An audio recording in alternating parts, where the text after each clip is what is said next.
Hello everyone, नमस्ते, प्रणाम, जय श्री राम। मैं हूँ वर्षा। स्वागत करती हूँ आप सभी का मेरे YouTube channel sisters love Maithili vlogger में। तो यहाँ सुबह-सुबह मैं लग चुकी हूँ अपने काम में, जो मेरा डेली का रूटीन है। तो यहाँ मैं बना रही थी रोटी, सब्ज़ी मैंने बना ली है, आलू और तोरी की सब्ज़ी बनाई है, तो वो कुछ भी ज़्यादा ख़ास नहीं है, सिंपल ही बनाया है। तो इसीलिए आज आप लोगों के साथ शेयर नहीं किया मैंने। तो रोटी मैं दोपहर के लिए भी बना के ही रख लूँगी। तो क्या है, हम लोगों के घर में ना कोई ऐसा नहीं है कि सब गरम-गरम ही खाते हैं। तो मैं क्या करती हूँ, जब रोटी बनाती हूँ तो उसको कैसरोल में रख देती हूँ, तो वो गरम ही रहता है खाना खाने के टाइम में भी। तो आज मैं थोड़ा लेट उठी थी, तो लेट इसलिए उठी थी क्योंकि आज हस्बैंड को भी थोड़ा लेट ही जाना था और आशी के स्कूल की छुट्टी थी। इसीलिए मैंने आज मौके पे चौका मारा, तो थोड़ा थोड़ा बहुत लेट हो गया था आज उठने में। तो होता है क्या है कि हम लोग रात में इतना लेट सोते हैं ना, तो जल्दी नींद खुलती ही नहीं रहती है। कितना भी कोशिश करो ना कि रात में जल्दी सोएँ, तो हो ही नहीं पाता है। तो इसीलिए फिर सुबह आँख खुलती नहीं रहती है। तो जब ज़रूरी होता है हम लोगों को उठना, तब तो उठ ही जाते हैं। तो जब सोचते हैं कि चल जाएगा काम, तो आलस थोड़ा बहुत दिखा देते हैं। तो बस यहाँ इसी के साथ मेरी रोटी बन के तैयार है, तो मैंने उसको कैसरोल में रख दिया था।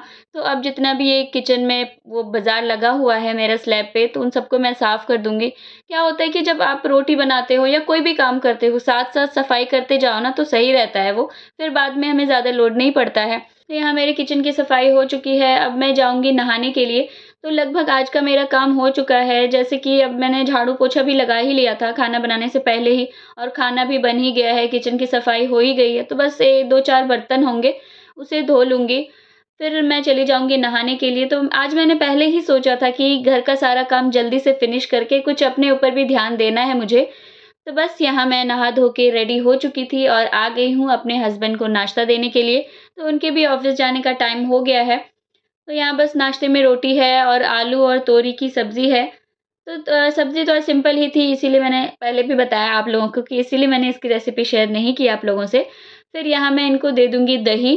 तो दही इनको साथ में चाहिए ही होता है मेरे हस्बैंड को, क्योंकि इनको ना मतलब सब्ज़ी दो या ना दो, दूध और दही, तो दूध ये प्लेन नहीं लेते हैं, उसमें भी आप कुछ डाल के दो, जैसे मखाना हो गया, फिर सेवई हो गई, तो ये सब डाल के दो तो वो खा लेते हैं। तो इसीलिए फिर मैं इनके लिए सुबह दही रखती ही हूँ, सुबह या दोपहर 2 टाइम। तो बस अब यहाँ मेरे हस्बैंड का नाश्ता रेडी है, तो मैं उनको दे देती हूँ। उसके बाद फिर मैं चली गई थी अपनी छोटी बेटी आरू को नहाने के लिए। तो आरू भी यहाँ नहा धो के रेडी है, तो ये इतना नाटक करती है ना तैयार होने में, मतलब बहुत ज़्यादा परेशान करती है मुझे। वैसे तो सभी बच्चे करते ही हैं परेशान, लेकिन फिर भी कोई नहीं, अच्छा भी लगता है क्योंकि जब ये बड़े हो जाएँगे तो ये हमें ऐसे परेशान कर ही नहीं सकते। यही होता है ना, जब बच्चे बड़े हो जाते हैं हम तरसते रहते हैं कि मतलब जब बड़े ही हो जाते हैं तो वो क्या ही बदमाशी करेंगे। तो इसीलिए मुझे अच्छा भी लगता रहता है, ये थोड़ा नटखट है, शैतान है ज़्यादा। तो बस फिर मैं इसको रेडी करूँगी अच्छे से, तो मैंने इसको क्रीम लगा दिया है। तो आज जो मेरा मन था आरू को मैं एक मतलब हेयर स्टाइल बनाने का इसका, तो अब मैं सोच रही हूँ फटाफट से इसको हेयर स्टाइल बनाऊँ। तो मुझे ना मतलब बच्चों को लड़कियों को ना मेकअप करने का शौक बहुत ज़्यादा है। उनका हेयर स्टाइल, उनकी मतलब ड्रेस, अच्छे-अच्छे ड्रेसेस उनको पहनाना, तो ये सब मुझे बहुत ही अच्छा लगता रहता है।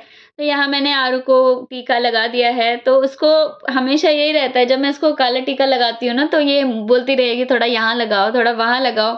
तो मैं इसको गाल पे भी थोड़ा बहुत लगा देती हूँ। तो गाल पे लगाने के बाद ये बहुत ही ज़्यादा क्यूट लगती रहती है। तो फिर यहाँ आशी भी नहा के आ चुकी थी, तो देख सकते हैं जैसे मैंने आरू को गाल पे टीका लगाया है, तो आशी भी सेम वैसा ही लगा रही है। तो ये लगा के फिर आप लोगों को दिखा रही है कैमरे में। तो बस इसके बाद मैं आ गई थी आरू का हेयर स्टाइल बनाने। तो आशी का भी बनाऊँगी, तो थोड़े बाद में बनाऊँगी आशी का, क्योंकि जो मैं हेयर स्टाइल आज आरू का बना रही हूँ ना, तो उसमें बहुत ही ज़्यादा टाइम लग जाता है। फिर भी मुझे बहुत अच्छा लगता है ये बनाने में। आरू इस हेयर स्टाइल के बाद ना बहुत ही ज़्यादा क्यूट लगती है।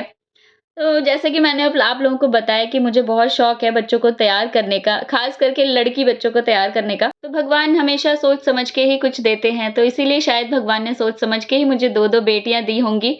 तो मैं तो बहुत ही ज़्यादा खुश हूँ 2 बेटियों से। तो क्या होता है ना, आप कितने भी खुश हो ना, आप फैमिली में खुश हो, आपके बच्चे खुश हैं, लेकिन फिर भी जो आजकल आजकल क्या बहुत पुराने टाइम से ही चलता आ रहा है बेटा को लेके, तो यही होता है, अगर आपकी बेटी है ना, तो हर कोई आपको बोलेगा नहीं एक बेटा ज़रूर कर लो, बेटा बहुत ज़रूरी है, बुढ़ापे का सहारा होता है। तो मैं तो ऐसा नहीं मानती हूँ कि बेटा ही बुढ़ापे का सहारा होता है, आजकल बेटियाँ भी कुछ कम नहीं हैं, और यही बात पता नहीं क्यों बहुत सारे लोगों को समझ में नहीं आती है। हाँ, बहुत सारे लोग ऐसे भी हैं आजकल जिनकी सोच बदल चुकी है, और फिर भी बहुत सारे ऐसे भी लोग हैं जिनकी सोच अभी भी नहीं बदली है और वो सोच कभी बदलने वाली भी नहीं है।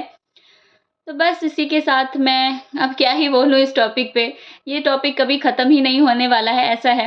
तो मैं तो भगवान से बोलती हूँ, मेरी 2 बेटियाँ हैं, भगवान ने दी हुई हैं, तो अगर उसको भगवान ने दिया है तो उसकी अच्छी से मतलब रक्षा करें, उसकी हमेशा ही ज़िंदगी उसकी बनी रहे। तो यही मेरी ख़्वाहिश है भगवान से। तो बस अब यहाँ मेरी बेटी रेडी हो चुकी है आरू, तो देख सकते हैं कितनी क्यूटी पाई लग रही है। तो मैंने आप लोगों को पहले ही बताया था, जब मैं इसका ये वाला हेयर स्टाइल बनाती हूँ तो बहुत ही अच्छी लगती है ये। तो आप लोग भी कमेंट में ज़रूर बताइएगा कैसी लग रही है। फिर उसके बाद मैं आ गई थी आरू को नाश्ता करवाने के लिए। तो क्या होता है, मैं उसको यहाँ पे बिठा के करवाती हूँ ना, तो ये बहुत अच्छे से खा लेती है, वरना नीचे इसको बैठ के बिठा के खिलाती हूँ तो इधर भागती है, उधर भागती है, बहुत ज़्यादा परेशान करती है फिर। तो इसलिए मैं उसको यहाँ बिठा के खिला देती हूँ। फिर उसके बाद अब मैं चली गई थी अपने ऊपर, जैसा मैंने आपको बताया था कि फटाफट से आज मैंने काम इसलिए फ़िनिश किया था क्योंकि अपने ऊपर भी थोड़ा ध्यान देना है मुझे। बहुत दिनों से नहीं कर पा रही थी। यहाँ मैंने हेयर वॉश कर लिया था आज, फिर एलोवेरा जेल लगाया मैंने। तो मैं हमेशा ही करती हूँ, हेयर वॉश करने के बाद थोड़ा-सा एलोवेरा जेल लगा लेती हूँ। फिर उसके बाद मैंने कंघी कर ली थी। अब मैं सोच रही थी आज की नेल पेंट चेंज करूँ। बहुत दिनों से मैं सोच रही थी। जब से तीज था ना, जब तीज आया था उस टाइम जो मैंने नेल पेंट लगाई थी रेड कलर की, अभी तक वही लगा हुआ था। तो इसीलिए आजकल के चक्कर में हो नहीं पा रहा था। तो अभी भी देख सकते हैं, जैसे ही मैं बैठी थी दोनों बहनें आ गई थी मेरे पास। तो आरू ये छू रही है, फिर आशी आई, मेरा भी रिमूव करो नेल पेंट, इसका तो पता नहीं कब लगाती है, कब रिमूव करती है। तो बस मैं बैठी थी नेल पेंट लगाने, फिर आशी भी बैठ गई है। तो इन्हीं सब के चक्कर में मैं नहीं बैठती रहती हूँ। क्या होता है, बच्चों को अगर मैं बैठूँ ना तो ये लोग इतना ज़िद कर देते हैं लगाने के लिए।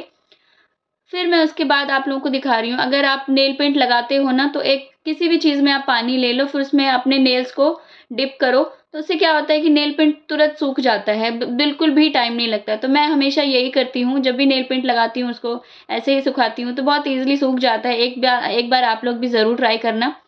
फिर उसके बाद ये शाम का टाइम है, तो यहाँ निशा आई हुई थी। तो जैसे कि मैंने आप लोगों को पहले भी व्लॉग में दिखाया हुआ है, निशा मेरी देवरानी है, मतलब मेरी बुआ सास है ना, उन्हीं की बहू है ये। तो हम दोनों की बहुत अच्छी बनती है, टच वुड भगवान नज़र ना लगाएँ।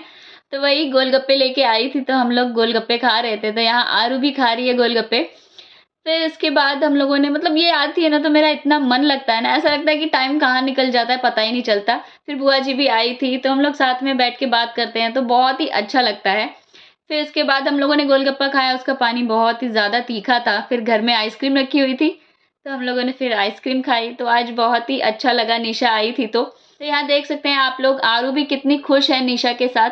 तो आरू का क्या है, वो ना हर किसी के साथ नहीं रहती है और ना हर किसी के साथ खेलती है। उसको ना चुने हुए गिने-चुने लोग ही पसंद आते हैं आरू को। तो गिने-चुने लोग में निशा भी शामिल है, तो निशा की कंपनी वो बहुत ज़्यादा एन्जॉय करती है। तो बस अब यहाँ बुआ जी और निशा चले गए थे घर और फिर मैं भी बच्चों को ट्यूशन छोड़ने चली गई थी। तो चलिए अब मैं इसी के साथ अपने ब्लॉग का करती हूँ एंड, मिलते हैं नेक्स्ट ब्लॉग में। आई होप आप लोगों को आज की वीडियो अच्छी लगी हो, तो प्लीज़ लाइक सब्सक्राइब ज़रूर से ज़रूर करें। और हाँ, बेल आइकन को प्रेस करना बिल्कुल भी ना भूलें। इससे क्या होता है, मैं जितनी भी नई वीडियोज़ अपलोड करती हूँ उससे आप लोगों के पास डायरेक्ट नोटिफ़िकेशन जाता है, जिससे कि आप लोग मेरी वीडियो ईज़िली देख सकते हो।